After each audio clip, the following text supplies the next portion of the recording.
नहीं एंड की तरफ नहीं, बल्कि अब उफान पर है। और अब जो है प्रचार प्रसार जो है तेजी पकड़ी है। और बल्कि मैं तो ये कहूँ अभी कैंडिडेट जल फिरोजपुर जिरका में तो जो कांग्रेस का कैंडिडेट तो अभी आया भी नहीं है। और दूसरे और कैंडिडेट्स हैं उनका आवाजाही चालू हुई है।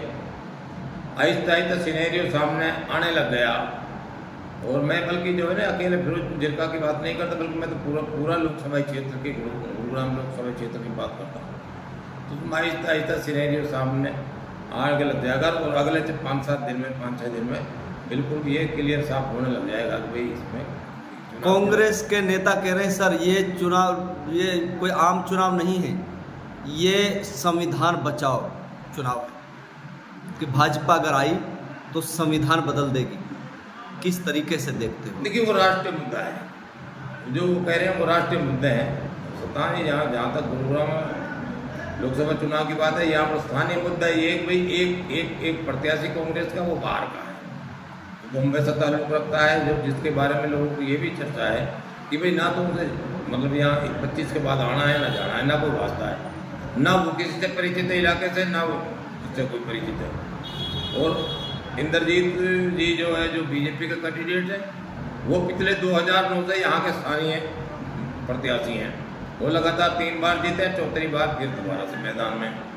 और वो अपने आप को इस मुद्दे पर भी, क्योंकि उन्होंने जो अब तक अपने लोकसभा क्षेत्र में काम कराए हैं उसके बेस पर, एक अपनी साफ छवि के बेस पर, एक उन्होंने जब भी कई, मैं खासतौर पे मेवात से बिलोंग करता हूँ, मेरा वास्तव मेवात है, तो जब भी कई नाजुक मुद्दे आए, कोई बहुत नाजुक मोड़ आए, नाजुक मसले आए, उन पर इंद्रजीत ने बेबाक रूप से हक और सच का साथ दिया, जिसमें व्यक्तिगत रूप से इंद्रजीत के खिलाफ कोई लहर नहीं है।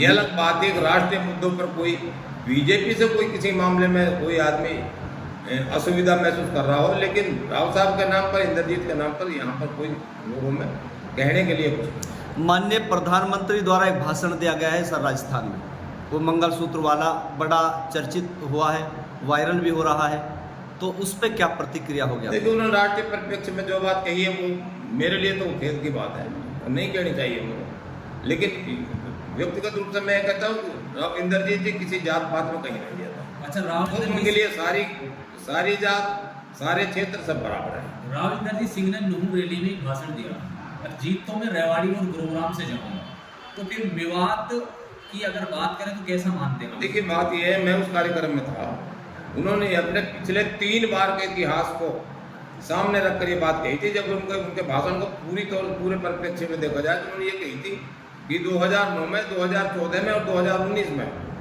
मैं गुड़गांव जिला और रेवाड़ी जिले से जीता हूँ, लेकिन दुख की बात यह है कि मैं मेवात जिले में हारा हूँ। तो मैं ये चाहता हूँ कि मेवात वालों यहाँ से भी मैं जीत के जाऊँ, तो मैं क्योंकि मेरा सैकड़ों साल पुराना मेरे पीढ़ियों का रिश्ता रहा है कि भाई मैं जीत कर तो उधर से भी आता रहा हूँ, और मैं चाहता हूँ भाई यहाँ से भी मैं जीत कर जाऊँ, तो मेरे लिए काम करने में और सुविधा और मैं आम जनता सर राव इंद्रजीत के विकास के मुद्दा जानना चाहती है, तो आप भली बात ही बता सकते हैं, क्योंकि आप बड़े ही समाज सेवी भी है और पत्रकार भी रहे हैं, अनुभवी भी है, बहुत लंबा अनुभव है। तो क्या ऐसे मुद्दे हैं जिससे आम मेवात के आम जन को उसका फायदा पहुंचा है? देखिए इसमें 2 बातें हैं। एक बात ये, क्योंकि उनके जो राजनीतिक विश्लेषक हैं, जो राजनीतिक रूप से जो ज़्यादा गहरी समझ रखते हैं, वो उन जो 2005 से लेकर 2009 के बीच में जब वो लोकसभा के सदस्य थे, गुरुग्राम से थे, जब ये अलग बात है कि ये इलाका जब फरीदाबाद में था, तो तब भी हुड्डा साहब से उनकी जो है गहरे रिश्ते नहीं थे। तो इस मामले में जो वो मांग रखते थे उनकी बातों पर वो अनदेखी की जाती थी। बात बीजेपी में 2014 के बाद रिसेंटली जो है वो रहे, लेकिन उस पर वो दक्षिणी हरियाणा के लिए बार बार अपनी मांगें रखते रहे, वो मेवात के बारे में भी मांग रखते रहे। ये बातें अलग बात है कि उनकी बातें जो वो चाहते थे वो बात बोलने, मैं मानता हूँ कि जो वो चाहते थे वो मेवात में वो सारे काम नहीं हुए, लेकिन फिर भी वक्त बेवक्त उन्होंने यहाँ के मुद्दों को उठाया है।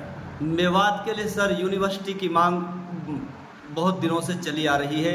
अगर मरोड़ा कट की बात करें कि लाखों ड्राइवर मेवात में रहते हैं उनके लिए कट नहीं दिया गया, जिसके लिए आप भी 2 बार 3 बार पैदल तपती हुई गर्मी में डीसी ऑफिस के लिए गए डिमांड मैं आज भी इस बात पर हूँ कि यहाँ यूनिवर्सिटी भी बननी चाहिए और बड़ौदा कट भी होना चाहिए।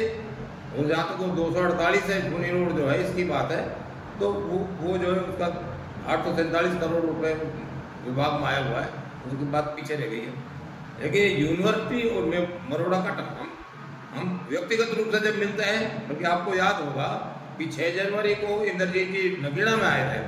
अगर मेरे आपने सभी सुनी हो तो मैंने ये सारी मांगे यही मानी थी कि भाई हमारे सरकार ने क्या किया, मैं इन बातों को नहीं कहता, मैं कि ये हमारी जो मांगे हैं ये है और ये मांगे मानी जानी चाहिए। व्यक्तिगत रूप से हम उन मांगों पर, चाहे इंद्रजीत जी हों या कोई और हो बड़े लीडर, हम उन मांगों को रखते रहेंगे और हमारे फहरिस्त में अभी भी है। सर राज बब्बर को बार बार बाहरी कहा जाता है, जबकि उनका कहना है कि मैं भी तो हिंदुस्तानी हूँ, मैं बाहरी कैसे हो सकता? हिंदुस्तानी तो सारे ही हैं, अगर वो यहाँ कोई भी अगर कहीं लड़े तो हिंदुस्तानी है, नहीं, जब विदेशी तो लड़ ही नहीं सकता। नहीं, माननीय प्रधानमंत्री जब गुजरात से जाके वाराणसी चुनाव लड़ सकते हैं तो वो मेवात में आके क्यों नहीं लड़ सकते?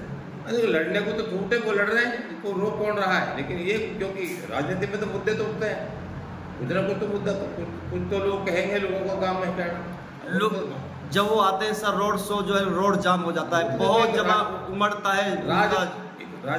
एक जो दुष्यंत कुमार जी का एक शेर है, बहुत बड़े कवि हुए हैं हिंदी के, कि मसलिहत सियासत के माने हैं होते हैं कई तरह, तू नहीं समझेगा सियासत तू अभी इंसान है। यानी जो शरीर पर सही आदमी होता है उसकी समझ में सियासत नहीं आती। अब कोई अपना बचाव करेगा, अगर भाई मैं सतानी हूँ, कोई अब अपना ये कहेगा कि वो बाहर का है, तो कोई कहेगा कि मैं पंजाबी हूँ, कोई कहेगा मैं अहीर हूँ, कोई कहेगा मैं अमीर हूँ।